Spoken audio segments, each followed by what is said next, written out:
السلام علیکم ورحمت الله وبرکاتو. زه یم ستاسو ورور عطا خاورین د خاورین وایس یوټیوب چینل سره ستاسو په درانه خدمت کې حاضر یم.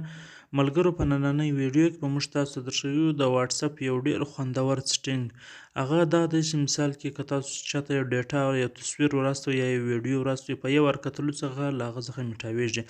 نو راځه د ویډیو پر طرف. د ویډیو تر کتلو مخکې که چیرې ملګرو تر اوسه پورې تاسو زموږ چینل خاورین وایس نه وي سبسکرایب کړی، نو مهرباني وکړئ زموږ چینل خاورین وایس سبسکرایب کړئ او د سبسکرایب سره د غنټۍ نشان باندې هم کلیک وکړئ، پر آل باندې کلیک وکړئ، ځکه چې زموږ نورې هم خوندورې ویډیو تر تاسو پورې زر تر زره رارسي. او ویډیو در سره لایک کړئ، پر لایک باندې ستاسو هېڅ خرچه هم نه راځي، بلکې صرف زموږ حوصله افزایي کیږي. او ویډیو د ملګرو سره هم شیر کړئ، ځکه چې هغه هم له دې ویډیو څخه پیدا واخلي. نو راځو د ویډیو پر طرف چې ویډیو وګورو.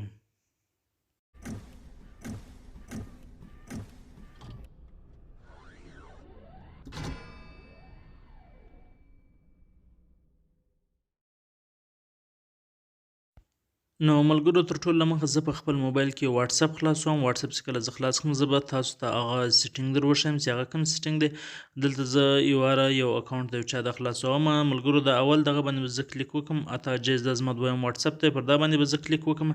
دلته ملګرو چې تاسو یو چاته یو فوټو ورواستوئ یا یو ویډیو ورواستوئ، تاسو غواړئ چې دا یو واره دی وګوري او وربرته یې میټاو کړي، نو د هغه ترتیب دلته برابریږي چې یو واره کتلو باندې هغه تصویر چې وي یا ستاسو یو ویډیو وي، هغه په یو واره کتلو سره هغه میټاویږي هم او هغه ګیلري له هم نه ځي، په ګیلري کې هم نه محفوظه کیږي.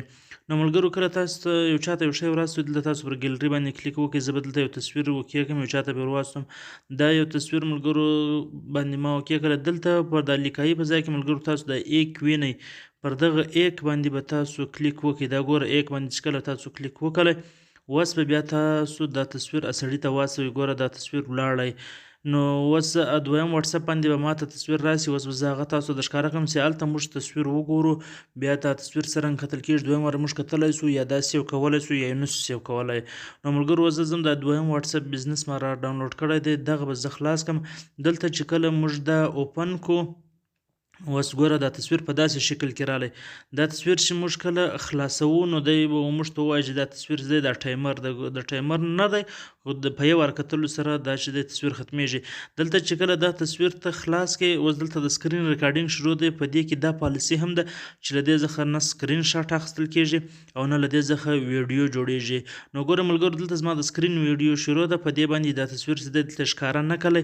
دویم واره چې بیا دا تصویر زه خلاصوم، نو دا تصویر به نه خلاصیږي چې دا تصویر مخکې کتل سوی دی.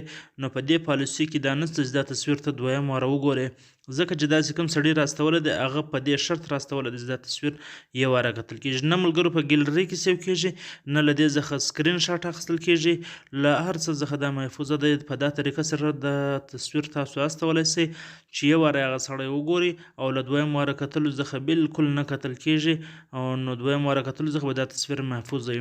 نو ملګرو، کوم چیرې ویډیو خوښه سوې، ویډیو لایک کړئ او د ملګرو سره هم شیر کړئ، ځکه چې هغه هم له دې څخه پیدا واخلي. موږ ته تر را روانې ویډیو پورې راکړئ اجازت. نور پر خدای سپارم.